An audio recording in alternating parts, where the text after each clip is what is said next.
Qu'est-ce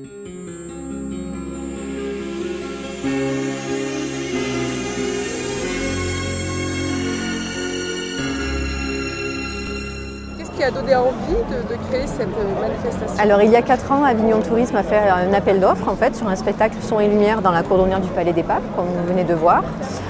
Donc plusieurs sociétés ont candidaté. C'est la société Amaclio qui a donc remporté le marché, comme on dit dans le jargon. Voilà, donc du coup un son et lumière, donc show monumental à 360 degrés sur les 4 façades du Palais des Papes. Donc un écran de pierre magique. Voilà. Quelle était l'éthique en fait à respecter de cette proposition de spectacle? Alors surtout l'histoire axée sur Avignon, les papes pour une première édition et le respect du monument et arriver à faire ressortir un petit peu l'âme du Palais des Papes.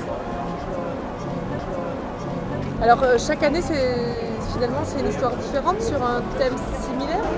Alors non, là ça fait 4 ans que c'est l'histoire du Palais des Papes, les 1000 ans de l'histoire du Palais des Papes, avec une évolution entre l'année 1 et l'année 2 où il y a eu des changements de tableaux.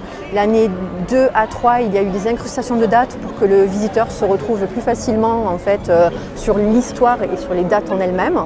Et là, depuis donc, la 4e année, c'est le même spectacle que l'année dernière. D'accord. Voilà.